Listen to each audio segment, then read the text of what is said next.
Merci de rester avec nous. Bonsoir si vous nous rejoignez pour la suite et fin de cette soirée spéciale élection municipale 2020 dans le Nord et le Pas-de-Calais. Une soirée exceptionnelle aussi en raison du contexte et de l'épidémie de coronavirus. On en reparlera aussi et puis on va revenir sur les principales surprises de cette soirée, les chocs à venir pour le second tour et puis ça va débattre aussi sur ce plateau avec des invités en nombre limité en raison des précautions de mise. Mais tout d'abord, on revient sur les principaux temps forts de cette soirée en images. Y aura-t-il un second tour? Édouard Philippe a annoncé à 20h55 qu'une consultation des experts et des partis aurait lieu en début de semaine pour décider. D'autres voix politiques s'élèvent ce soir. Oui, tout à fait. Tout d'abord, Marine Le Pen, la présidente du Rassemblement national, a appelé au report du second tour. Si une décision doit être prise rapidement, puisque je rappelle que pour les deuxièmes tours, il faut que les listes soient déposées mardi pour 18h. Donc il faut que la décision soit prise demain, sinon on va se retrouver en grande difficulté. Pour les Hauts-de-France, selon nos confrères de La Voix du Nord, 525 cas et 33 décès. Ce soir, c'est le bilan dans les Hauts-de-France. Il y a plusieurs cas de coronavirus, dont le premier qui était détecté à Hénin-Beaumont. Alors malgré tout, les militants sont très satisfaits. C'est un plébiscite pour Steve Briouat avec 74,21% des voix. Saint-Amand-les-Eaux, ma ville d'abord, c'est à elle que je pense parce qu'ils sont en train là de fêter la victoire à Saint-Amand avec Alain Bocquet, mais c'est aussi le cas à Rheims, à Try-Saint-Léger ou dans des communes du Pas-de-Calais, à Avion, à Méricourt. Mais la gauche unie, elle a aussi gagné à Lens ou à Denain. Alors, une des surprises de cette soirée, c'est votre score ce soir à Bruyères-la-Buissière. 38% des suffrages exprimés. Quelle est votre réaction ? J'espère que les habitants de Bruyères-la-Buissière vont se mobiliser au deuxième tour pour créer l'alternance et enfin redonner un nouvel élan à notre ville qui en a besoin. Le score de Martine Aubry que vous soutenez, ne vous a-t-il pas déçu ? C'est sûr que les résultats ne sont pas encore définitifs pour Lille. On peut encore espérer peut-être un regain, mais il y a peut-être une déception de ce côté-là. On s'attendait à ce que vous tendiez plutôt la main à Marc-Philippe Daubresse qui conduisait une liste de centre droit. Non, vous lui tournez le dos et c'est à la liste verte que vous souhaiteriez tendre la main. Nous, vous savez, on fait de la politique de façon authentique, avec beaucoup de Lilloises et de Lillois qui m'entourent, qui s'engagent pour la première fois parce que nous avons des valeurs, une colonne vertébrale. Nous ne voulons pas faire des alliances contre nature. La République En Marche, ça ose tout, et c'est d'ailleurs à ça qu'on la reconnaît. Et en l'occurrence, Madame Spielbout rêve. Elle n'a parlé que de dégagisme depuis 2 ans à l'encontre de son ancienne patronne, Martine Aubry. Ça n'a pas réussi. Martine Aubry est numéro 1 aujourd'hui dans sa ville. Vraiment, je m'interroge sur les risques que nous avons fait prendre à notre pays aujourd'hui. Et je rappelle que le nombre de cas a fortement augmenté dans les Hauts-de-France ces dernières heures. Marine Tondelier nous a rejoint. Vous étiez donc tête de liste pour Europe Écologie Les Verts à Hénin-Beaumont, une liste d'union de la gauche citoyenne. On rappelle votre score, 18%. Steve Briouat, maire sortant pour le Rassemblement national, 74%. J'imagine que vous êtes très déçu ce soir.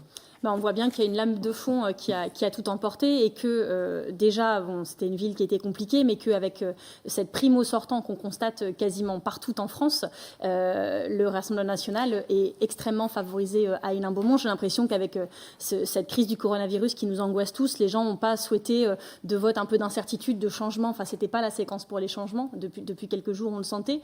Et c'est quelque chose qui sert extrêmement le Rassemblement national à Hénin-Beaumont, mais qui le dessert partout ailleurs, puisque je rappelle qu'ils avaient programmé une stratégie d'inondation, qu'ils devaient inonder Carvin, Lens, Liévin, beaucoup de villes où on annonçait les maires sortants en grande difficulté. Et ces maires sont eux aussi réélus très largement au premier tour. Et en même temps, quand on voit le score de Steve Briouat, 74%, c'est quand même un plébiscite. C'est que les habitants d'Hénin-Beaumont sont satisfaits de sa gestion de la ville. C'est la preuve que la démagogie et le populisme, ça marche. Mais ça, on le savait déjà.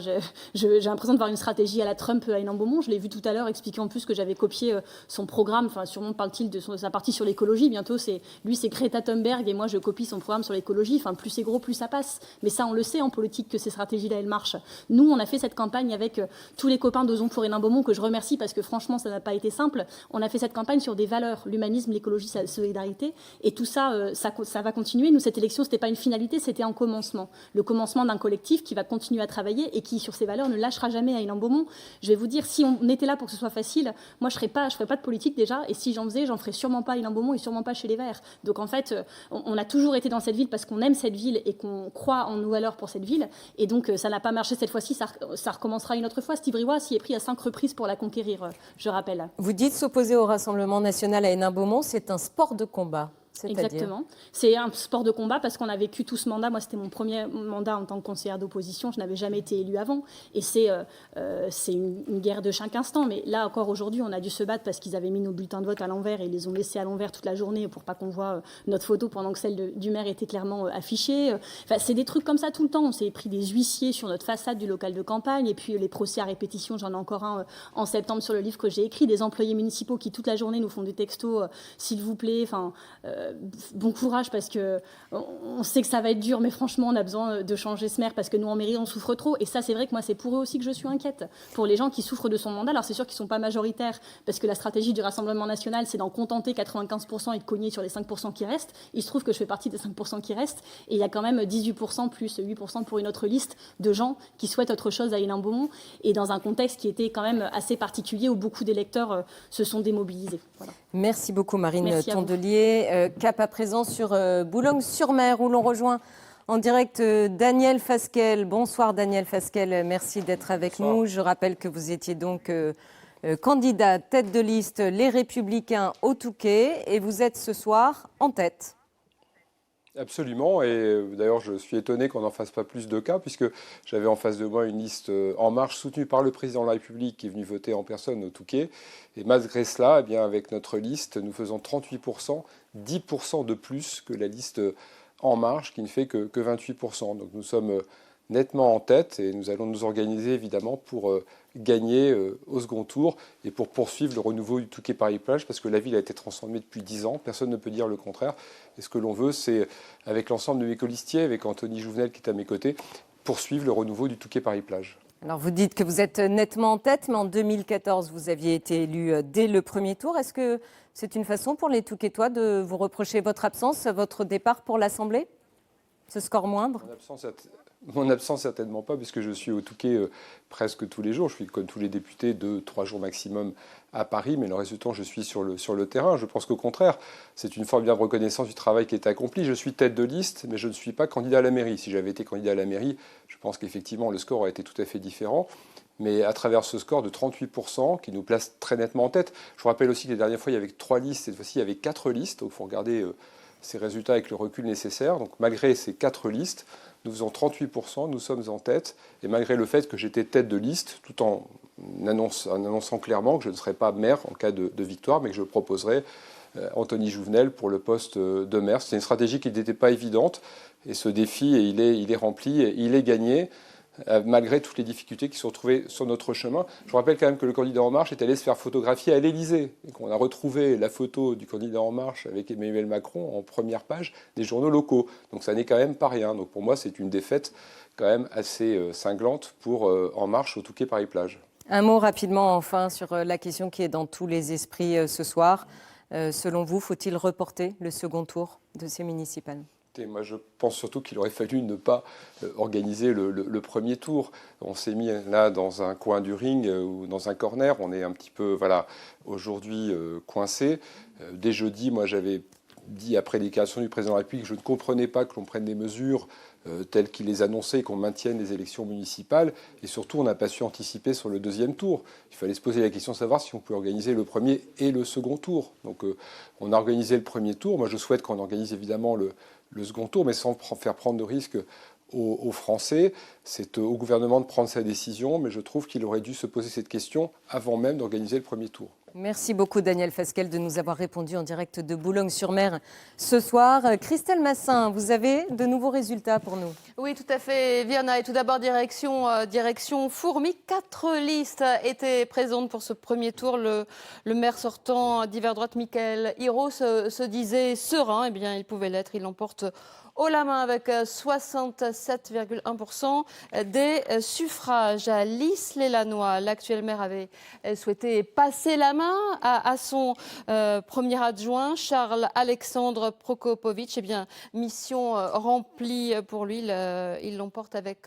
70,6%. Pas de surprise à Ronchin, où Patrick Génins pour le Parti socialiste l'emporte avec plus de 52,4%. Et puis, un autre visage, cette fois on parle du Pas-de-Calais, un autre visage, mais le même parti, c'est à Auchy-les-Mines.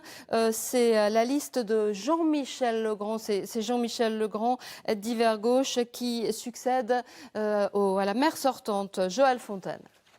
Merci beaucoup Christelle. Je vous propose de revoir à présent notre estimation pour la ville de Lille. Elle va s'afficher sur votre écran, puisque nous allons en parler ici avec deux des têtes de liste à la conquête du Beffroi, Marc-Philippe Daubresse, sénateur, tête de liste Les Républicains, et Violette Spilbout, tête de liste La République En Marche à Lille, ainsi qu'Emmanuel Co, qui est 7e sur la liste des Verts à Lille, une liste conduite par Stéphane Bally. Voilà, on revoit donc ces résultats. Donc Martine Aubry qui est largement en tête, suivi mais de peu par la liste verte de Stéphane Bally. 3e position, Violette Spilbout. 4e, Julien Poix pour la France Insoumise. Et Marc-Philippe Daubresse, vous êtes 5e avec 8,6%. Nous avons recueilli la réaction de Martine Aubry. On l'écoute.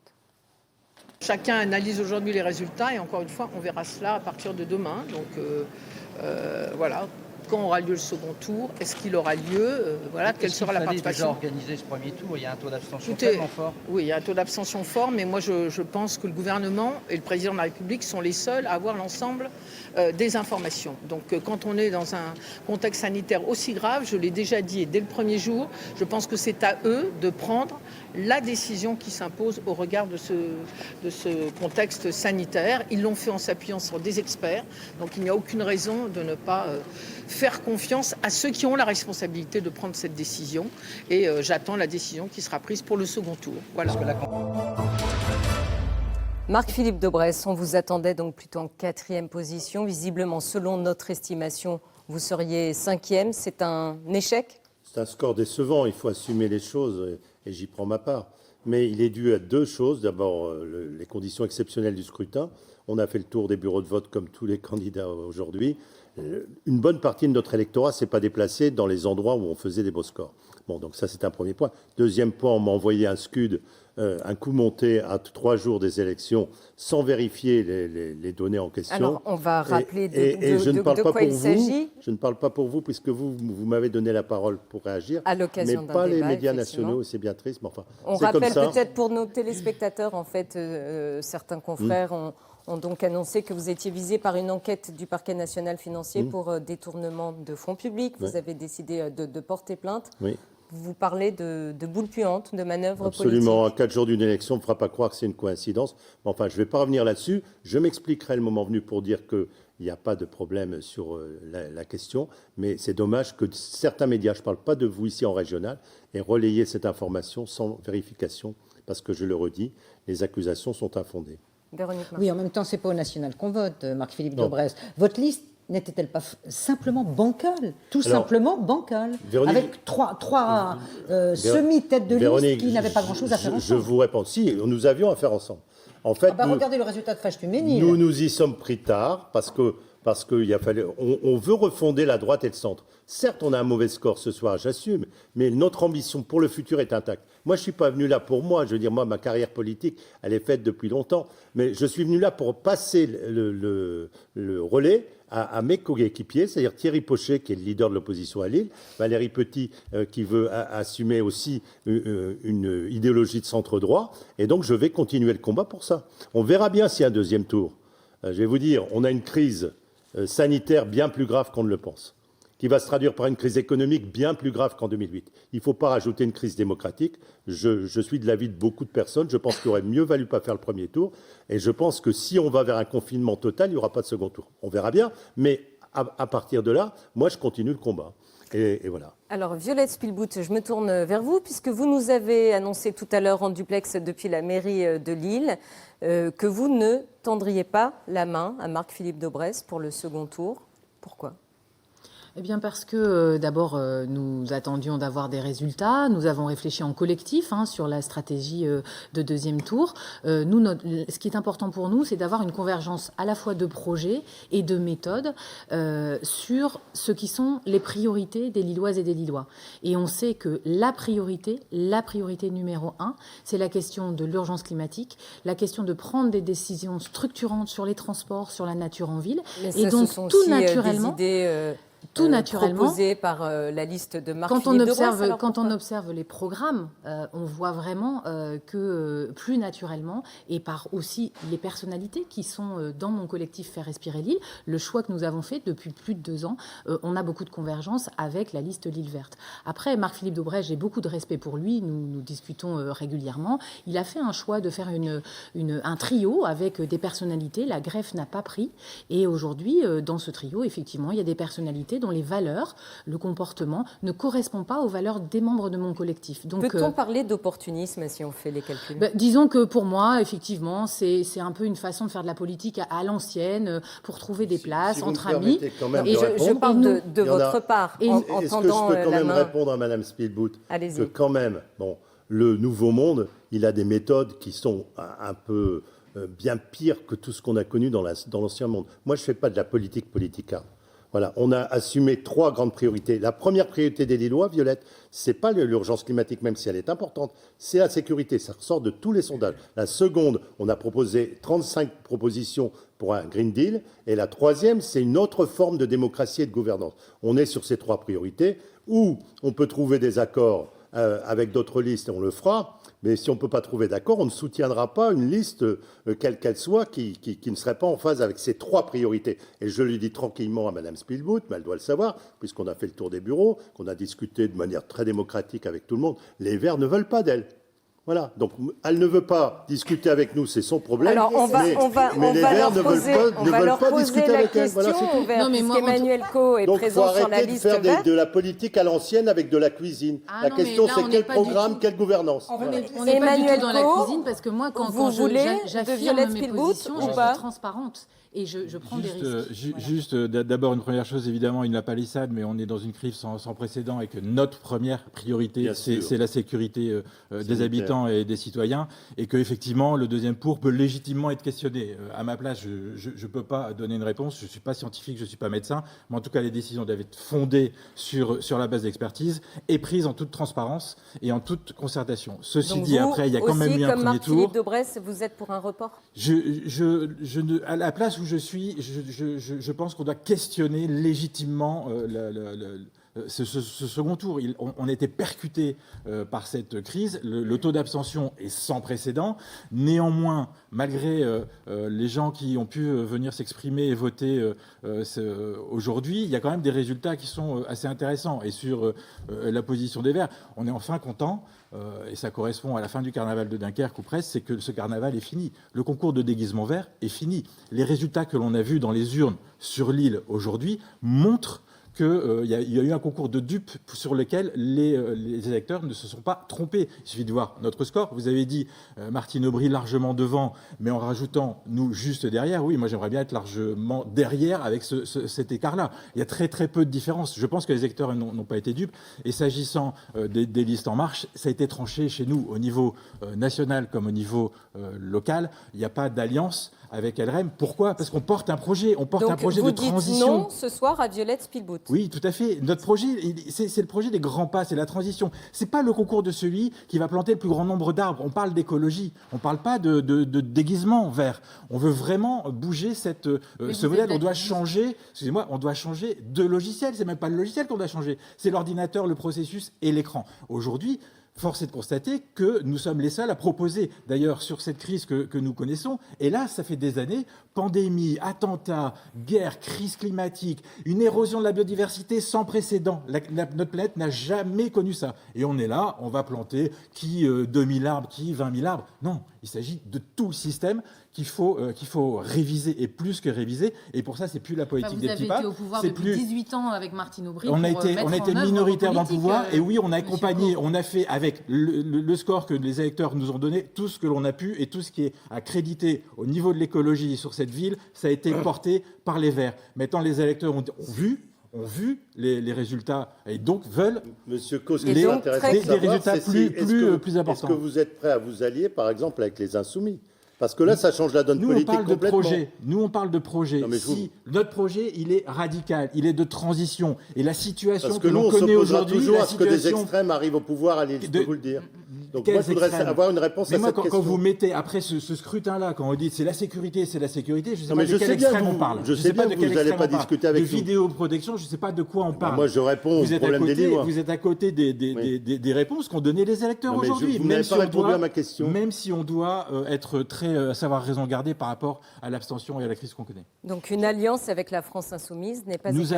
Nous allons discuter du projet. Nous avons un projet. On verra qui sera intéressé par ce projet. Mais nous, il est radical, c'est-à-dire qu'on veut massifier et accélérer les politiques de transition écologique. Donc soyons très clairs, des discussions avec la France insoumise, oui. Des discussions avec la République en marche, non.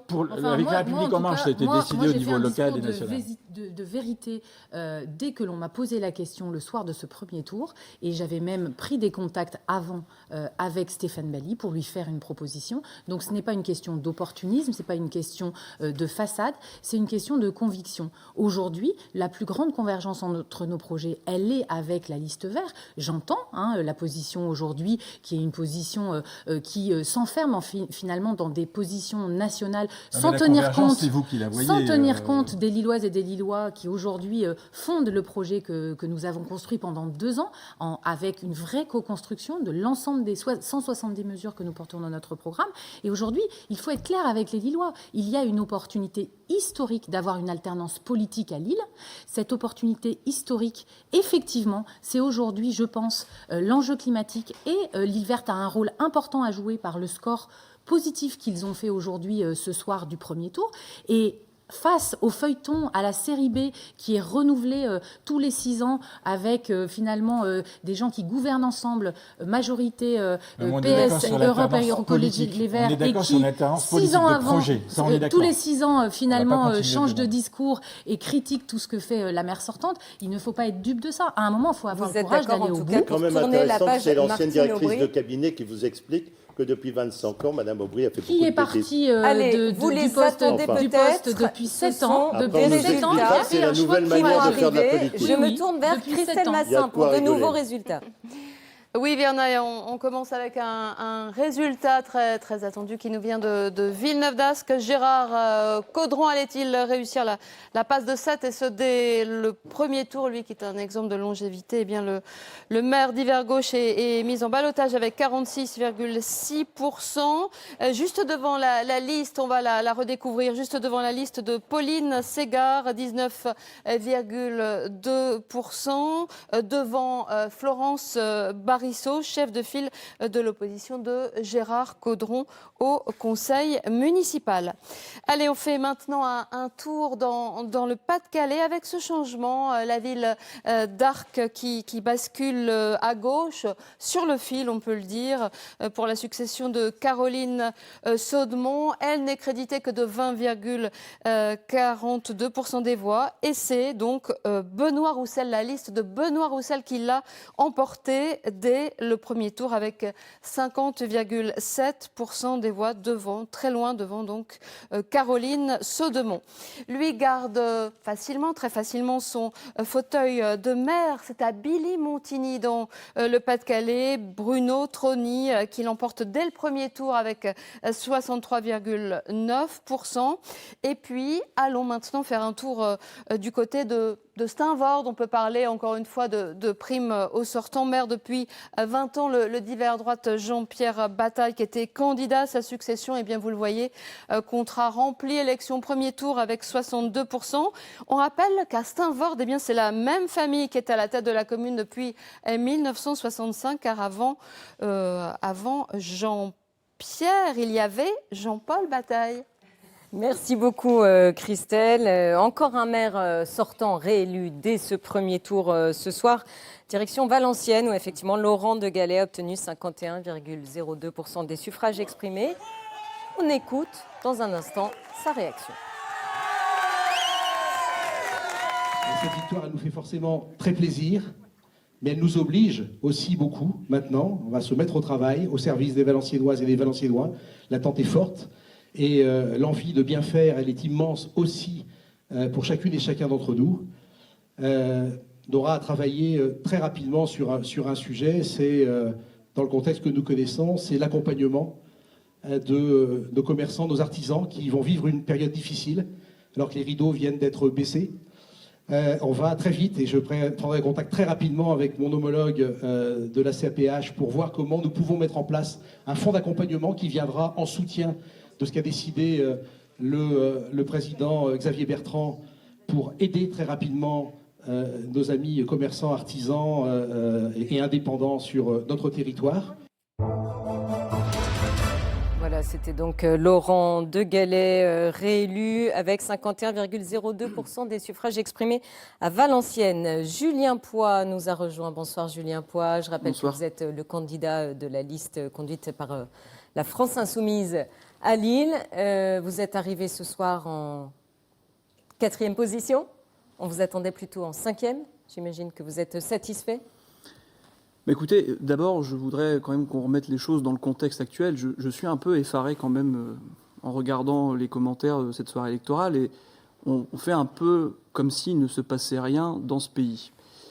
Et ça me... Pas ici, ça nourrit, vous ne nous avez pas bien écouté. Non, mais alors, ça nourrit un peu un sentiment de malaise que j'ai depuis ce matin d'ailleurs en parcourant les bureaux de vote. Et que tout le monde partage. Et que tout le monde partage, et c'est partagé ici. Déjà en entrant ici dans ce studio, on voit que les mesures se renforcent.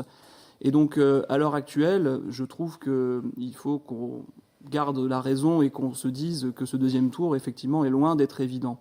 Moi, ce soir, je pense aussi en premier lieu aux soignants qui sont en première ligne, qui sont au front, dans les hôpitaux, où on me signale que 98% des services de réanimation sont saturés, qu'il manque du gel hydroalcoolique, des masques, on le sait très bien, et je suis très préoccupé par la situation. Et ce malaise que j'ai à commenter les résultats ce soir, il est assez profond. Au-delà de ça, je suis bien... c'est compliqué pour moi de m'exprimer justement sur les résultats, de faire du commentaire stratégique, du commentaire politique, alors que l'on sait que dans les jours qui viennent, l'écran vont monter au niveau des principes de sécurité sanitaire qui vont être mis en place dans ce pays. Donc oui, bien sûr, en premier lieu, je remercie les électeurs et les électrices qui se sont portés sur la liste décidée pour Lille, soutenue par la France Insoumise. En prenant ce bulletin, ils ont fait un choix clair aussi. C'est le choix du service public, de l'intérêt général.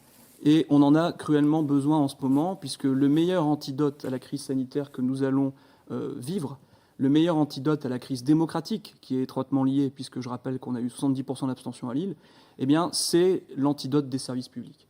C'est ce que nous avons essayé de montrer dans cette campagne, c'est ce que nous montrerons encore dans les mois qui viennent, parce que le combat ne s'arrête pas ce soir au 15 mars. Nous avons, nous, le combat du temps long, avec une mission, c'est tracer un chemin d'espoir et de solidarité qui conduira les gens vers la dignité. Et ça se fera par la reconquête des services publics, y compris au sein des mairies. Et alors, revenons sur la situation de Lille. Si un second tour a lieu dans les dimanches prochains, ou alors s'il est reporté, quelles alliances envisagez-vous si vous en envisagez ? Mais déjà, il faut que le second tour ait lieu. Donc on va attendre la déclaration effectivement du président Macron qui devrait tomber ce lundi ou mardi. Je n'ai pas plus d'informations. Mais déjà, il faut attendre ce moment qui sera déterminant pour la suite. Si d'aventure les élections ne sont pas maintenues dimanche, il faut reporter la globalité de l'élection. C'est mon sentiment pour qu'il y ait cohérence et que les gens puissent décider en connaissance de cause. Alors s'ouvrira une nouvelle campagne. La campagne du service public, la question de la reconquête justement et de la relocalisation de ces services publics au plus proche de nos concitoyens dans les quartiers. Et là, c'est-à-dire que compte tenu de l'abstention très forte à Lille, vous ne vous sentez finalement pas légitime ? Écoutez, la question, il faut la poser à tout le monde. Parce qu'actuellement, on a vécu... C'est pour ça que je parlais de malaise au début, j'ai vécu une élection de malaise. Ce n'est pas ma première soirée électorale, mais je trouve qu'effectivement, il y a un décalage entre ce qu'on veut faire montrer ce soir et la réalité du pays actuellement. Moi, je pense que voilà, il y a... La première fois qu'on a des conditions aussi exceptionnelles. C'est ça. C'est hallucinant ce qui s'est passé là. C'est une élection Et historique. d'ailleurs, je rappelle que hier soir, vous avez réclamé Voilà. Avec le Xavier report Bertrand, absolument. C'est une élection du second historique. tour. Il aurait fallu annuler le premier tour, reporter. Oui, et du quand premier même tour. vos amis qui ont Alors, le la jeudi question du Sénat, crié au loup. Faites pas de la petite politique politicienne. Non, mais Moi, je j'ai veux dire, toujours, à un moment, il faut Violette, rester j'ai toujours dit sobre la même dans ces chose cas-là. et je l'ai Voilà. dit avant qu'on vote. Oui. Il Vous faut savez, rester sobre dans ces cas-là. Il y a cette question effectivement de la solidarité nationale qui est importante.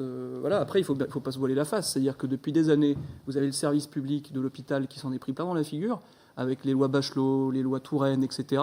Et au final, on arrive à une situation préoccupante. Quand on voit en Italie, quand on voit au Royaume-Uni ce qui se passe, moi j'ai des craintes aussi.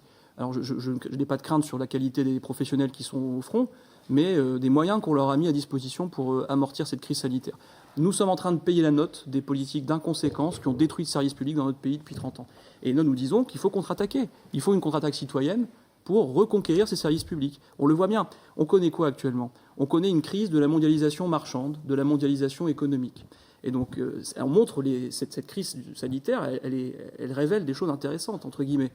Violette Elle montre Spielbout, l'échec de cette mondialisation. vous souhaitez un report du second tour? Eh bien, moi, je suis comme beaucoup de Lilloises et de Lillois dans mon entourage, dans les personnes qui me sont chères, des personnes âgées, des personnes que je connais qui sont soignants, qui sont dans l'équipe aujourd'hui Faire respirer l'île. Il y a beaucoup d'inquiétudes, beaucoup de peur de cette crise qui est si grave qu'on n'en a jamais connu une comme celle-là depuis un siècle et qui va s'aggraver dans les semaines et les mois qui viennent. Donc moi j'ai envie de faire confiance à un gouvernement, un Premier ministre qui ont su s'appuyer sur un conseil de scientifiques et qui ont su en même temps rassembler l'ensemble des groupes politiques pour prendre les bonnes décisions pour la France. Donc je pense qu'ils prendront les bonnes décisions pour le second tour dimanche prochain. Et nous avons, comme nous l'avons fait tous aujourd'hui, je pense, un devoir de civisme, un devoir aussi de discipline. Je pense que nous avons bien entendu le message. Les Français et les Lillois, la convivialité, font que, effectivement, les messages ne passaient pas suffisamment bien. Je pense que tout le monde a entendu ce message samedi soir, qu'aujourd'hui, les agents municipaux ont fait front. Et vous allez donner les moyens au service public de l'hôpital de faire son travail. Les agents municipaux ont fait front. Les équipes d'assesseurs aussi. Nous avions à Faire respirer l'île 115 assesseurs. Ils sont très inquiets, les agents municipaux. 115 assesseurs qui étaient inquiets effectivement samedi et qui ont décidé, voilà, et comme donc, il avait final, été décidé. vous attendez la décision. Voilà, donc on du attend la gouvernement. décision comme tout le monde. On essaye effectivement de garder de la sobriété, de faire attention aux personnes autour de nous et à être exemplaire. Je pense qu'en tant que candidat aux élections municipales, il était important d'être exemplaire dans la façon dont nous faisions notre campagne ces derniers jours. Moi, j'ai suspendu ma campagne vendredi. J'ai fait comme Monsieur Poix, j'ai fermé mon local aujourd'hui. Je pense que là-dessus, effectivement, il ne faut pas faire de politique. Il faut avoir du bon sens citoyen, du civisme, de la responsabilité. Et je pense donc que on nous avons l'a tous fait ça. rappelé, les moyens supplémentaires. Et vous savez, j'ai dans ma liste, le président des médecins des Hauts-de-France, et les médecins sont plus qu'extrêmement inquiets et trouvent qu'il faut vraiment prendre des mesures d'urgence parce qu'on va très vite vers ce qu'on connaît en Italie. Et donc, je pense que là, on a beaucoup tardé. Il faut faire confiance aux médecins. Excusez-moi tous, mais il me semble que si vous étiez si convaincus qu'il y avait des dangers, vous auriez pu le manifester de manière significative en faisant retirer ou en ne faisant pas mettre vos bulletins le jour du vote. Là, ça aurait été au moins un engagement. Il aurait fallu fort. un consensus de tout le monde. Ah bah non, il fallait être courageux et le faire soi-même, quitte à perdre. Voilà, c'était la remarque de Véronique. Merci. Merci. Moi, j'entends qu'on s'inquiète, mais dans ce cas-là, prouvons qu'on est sincère de s'inquiéter. On va revenir donc aux résultats de cette soirée. Et je vous annonce que Frédéric Cuvillier a été réélu à Boulogne-sur-Mer, donc le maire sortant socialiste avec 57% des suffrages exprimés à 67% des suffrages exprimés. Excusez-moi, je vous propose d'écouter sa réaction. Je suis heureux de la confiance que m'ont exprimé les Boulonnais ce soir, à la fois pour la mission, le travail qui a été accompli, qui a été validé par ce score qui est sans appel, et aussi par cette confiance qui est exprimée, et particulièrement sur ce rassemblement de la ville. La ville est réunie, il n'y a pas de clivage, ni par quartier, ni par opinion, il y a ce message qui est délivré. de l'intérêt qui est exprimé par les Boulonnais, d'avoir confiance en son avenir, de construire l'avenir de la ville, de bâtir ce qui doit être l'enjeu des générations à venir. Voilà, c'était donc Frédéric Cuvillier, réélu à Boulogne-sur-Mer avec 67% des suffrages exprimés. Et on accueille sur ce plateau Baptiste Ménard, le président des jeunes socialistes du Nord. Je vous pose la question, avez-vous croisé Martine Aubry ce soir? Alors, je n'ai pas croisé Martine Aubry ce soir puisque j'étais dans ma ville à Mont-Saint-Barreul. Mais écoutez, j'ai croisé beaucoup de camarades qui étaient très satisfaits du fait que Martine Aubry a réalisé quand même un bon score puisqu'elle est proche de 30% des voix et que surtout la ville reste à gauche puisque lorsqu'on totalise toutes les forces de gauche, nous avons un score qui est tout à fait pertinent et qui démontre que nous pouvons l'emporter soit dimanche prochain, soit prochainement, selon la situation. Je vous interromps parce politique. que Véronique Marchand a tiqué, semble-t-il. Oui, non, j'ai tiqué parce que effectivement, on n'est pas du tout sûr d'avoir un second tour, on est plutôt sûr qu'il n'y en aura pas. Donc, additionner aujourd'hui les forces de gauche et se projeter, c'est... Et puis bon, se satisfaire d'un score qui péniblement arrive en dessous des 30% quand on est maire depuis 3 mandats, qu'on a un discours d'autosatisfaction permanent. Je trouve qu'aujourd'hui, on a une ville qui est complètement endormie, qui est isolée, qui a perdu beaucoup de chance tout au long du dernier mandat en particulier. Il n'y a personne pour défendre la liste de Martine Aubry là, oui, mais aujourd'hui, voilà. En même temps, je pense qu'il faut un petit peu d'humilité, Madame Spielbout. Vous avez quand même fait toute votre campagne en disant que voilà, il fallait du dégagisme, qu'il fallait ouvrir une nouvelle page. Écoutez, vous êtes quand même plus de 10 points derrière Madame Aubry. Donc voilà, oui, je pense nous sommes très fiers pour une première candidature d'arriver. C'est très bien, mais il faut rester respectueux. Il faut rester respectueux. Voilà, les Lillois se sont exprimés dans un contexte que chacun a rappelé, qui n'était pas un contexte évident. Après, voilà, nous verrons. Soit il y aura. Et dans tous les sondages, les Lillois ont dit que leur première préoccupation, juste devant l'écologie, c'était la sécurité. Oui, enfin, ça arrive à peu près. Juste, Véronique. Oui, Madame, Messieurs, on n'a pas cessé d'entendre tout au long de la soirée, à juste titre, les inquiétudes sur la situation sanitaire du pays. Est-ce que vous estimez finalement, avec l'énorme taux d'abstention observé partout, que ces résultats sont légitimes, totalement légitimes? Moi, j'ai regardé les résultats, notamment dans les quartiers politiques de la ville, parce que ce qui m'intéressait beaucoup dans cette élection, c'est de redonner de l'espoir aux Lilloises et aux Lillois qui n'allaient plus aux urnes, qui n'étaient pas allés aux urnes en 2014. On se souvient d'avoir un taux d'abstention qui était déjà près de 10 points plus faible que l'ensemble du taux d'abstention, plus fort, que le taux d'abstention dans les autres grandes villes de France. Et en fait, dans ces résultats, ce qu'on voit, effectivement, c'est un abandon complet des urnes, certainement lié au contexte de la crise sanitaire et encore plus dans ces quartiers-là. Et puis aussi un effondrement, effectivement, de la majorité sortante dans ces quartiers-là. Qui qu'on soit, est-ce qu'on est là donc aujourd'hui, quelle que soit l'étiquette? Vous savez, quand j'étais à 17h à Faubourg de Béthune, quand je suis passée, il y avait, je ne sais plus, 120, 200 votants sur un bureau de vote. Effectivement, ça interroge beaucoup sur la légitimité. Oui, j'y suis passé aussi. Il y avait sur la légitimité. Moi, j'ai été ministre de la Ville, vous savez, et franchement, comme une tendance, on va dire. Franchement, alors qu'on s'achemine vers la rénovation complète du quartier Turenne, voir qu'il y a aussi peu de votants, ça montre qu'il y a un gros problème, que les habitants se sentent délaissés, méprisés.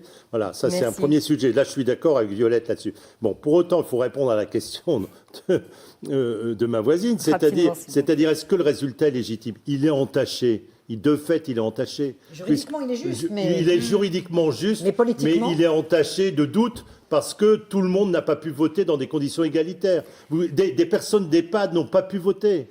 Il y a des personnes âgées qui m'ont rappelé en disant « J'ai su très tard qu'il y avait ce problème, je ne peux plus faire de procuration. » Il est entaché, quoi que vous fassiez. Merci beaucoup, une situation qui nous laisse tous perplexes. Il concerne peut-être votre commune, malgré tout. Christelle Massin, des résultats. Oui, Verna, et on fait d'abord étape à Falampin avec cette réélection très facile, celle de Thierry Lazzaro, réélu avec plus de 74% des suffrages. Direction le Pas-de-Calais à présent, direction d'Èvre. D'Èvre qui reste à gauche, c'est le divers gauche Marc Demolians qui succède à Gérard Pécron. À Grenay, cette fois dans le bassin minier, c'est un duel PC Rassemblement National. La réélection, vous le voyez, du communiste Christian Champiré, alors que le Rassemblement National espérait remporter cette ville. Grenay, c'est une ville communiste depuis plus d'un demi-siècle. Au Cateau-Cambrésis, ce duel classique maire sortant, opposition. Le maire sortant Serge Siméon briguait un quatrième mandat. Eh bien, il l'emporte avec près de 59% des suffrages. Et puis je découvre ces résultats qui concernent Hesdin dans les 7 vallées. Qui pour succéder au maire d'Hesdin? Eh bien, c'est la liste de Mathieu Demonchaux qui arrive en tête avec près de 48,9% des suffrages, devant Gérard Lozinguet, 23,7%. Christian Clément, 16%, Philippe Durier, 11,37%. On se souvient des tribulations de Stéphane Sikowski-Samier qui avait été révoqué cet été, et la ville d'Hesdin se trouvait dans une situation rarissime. Merci beaucoup Christelle pour tous ces chiffres. Cap à présent sur Roubaix, une abstention record, un nombre de listes record, elles étaient 11 à Roubaix, et c'est le sortant centre droit Guillaume Delbarre qui est arrivé en tête de ce premier tour avec 41,2% des suffrages. On écoute sa réaction. Le score et les pourcentages sont intéressants pour nous, mais on est dans un cadre tout à fait extraordinaire avec une faible participation. Donc j'ai gagné environ 500 voix par rapport au premier tour de 2014, mais dans des conditions extraordinaires, ce qui pousse à la modestie, même si le score prouve bien que le travail a été fait depuis 6 ans. Voilà, c'était donc Guillaume Delbarre, donc en tête de ce premier tour à Roubaix avec 41,2%. Une certaine retenue ce soir de la part de la majorité des candidats dans ce contexte vraiment particulier. Pierre Mathieu, que faut-il retenir finalement de cette soirée dans le Nord et le Pas-de-Calais? Je pense comme en France, d'abord, le point commun, c'est une abstention extrêmement forte liée à un contexte national sans équivalent dans l'histoire de notre pays, qui laisse à penser que le deuxième tour sera reporté, et le délai du report peut poser la question de la légitimité du premier tour, là où les élections ne seront pas jouées au premier tour. Et donc, si le report est très long, très loin, peut-être que se posera la question de réorganiser le premier tour, là où ça ne s'est pas joué au premier tour. Donc ça pose quand même énormément de... C'est-à-dire que, soyons clairs, les candidats élus ce soir au premier tour resteront élus, oui. Ils seront maires. Bien sûr. En revanche, la question se posera un premier tour complet, de refaire un premier tour complet. Ceux qui ont été élus ce soir, je vous rappelle que normalement, ceux qui ont été élus ce soir, ils doivent être élus vendredi ou samedi prochain. On va être en confinement probablement plus important, donc ils ne pourront pas être élus, et les conseils municipaux actuels se terminent le 30 mars. Donc si le gouvernement prend des décisions demain ou après-demain de report du deuxième tour, il faudra aussi qu'il prenne des décisions pour permettre aux maires qui ont été élus aujourd'hui, aux listes qui ont été élus aujourd'hui, d'élire leurs maires dans des contextes où il y aura une interdiction des réunions publiques. Donc on est dans ce contexte-là, et c'est vrai qu'on vient d'avoir un débat sur la ville de Lille. Il n'est pas impossible, si le scrutin de deuxième tour est reporté en juin, que le pouvoir considère, assez légitimement d'ailleurs, que le premier tour a eu lieu de façon trop éloignée par rapport au deuxième, et qu'il faut réorganiser les deux tours. Donc on est dans quelque chose, très honnêtement, dans ma vie d'analyste politique, que nous n'avons jamais vu, et même je pense qu'on n'a jamais vu dans le monde entier, en fait. Voilà. Véronique, une grande tendance ce soir, c'est quand même beaucoup de sortants voilà, c'est ça. Une grande majorité de sortants réélus au premier tour, avec quand même des ballottages un petit peu significatifs. Dans la métropole, il y a quelques villes qu'il va quand même falloir observer. Je n'ai aperçu à ce stade, mais je n'ai pas tous les résultats, qu'une seule bascule de droite à gauche, c'est dans le Pas-de-Calais, à Arques. Il y en aura probablement dans un éventuel futur second tour, mais c'est la première fois qu'on voit quand même aussi peu de mouvements. Et puis alors, c'est pas la première fois, mais malheureusement, on ne s'y fait pas. La proportion de futures femmes mères, à ce stade, n'augmentera absolument pas. On avait progressé de 6,5 à 16,5 entre 2000 et 2020, pratiquement, enfin 2014, les dernières élections. Là, manifestement, il risque d'y avoir même un petit reflux, alors que les femmes sont plus nombreuses que les hommes. Une démocratie qui n'est pas conforme à la démographie. Merci à tous les deux. Cette édition spéciale touche à sa fin. Merci à tous. Merci à nos équipes, la rédaction, la technique, France 3 Nord-Pas-de-Calais, France 3 Côte d'Opale, mobilisés ce soir pour vous faire suivre cette soirée en direct dans un contexte tout à fait inédit. Rendez-vous dimanche prochain si le second tour n'est pas repoussé. Mais d'ici là, toute l'actualité à suivre dans nos éditions. Très belle fin de soirée. Prenez soin de vous.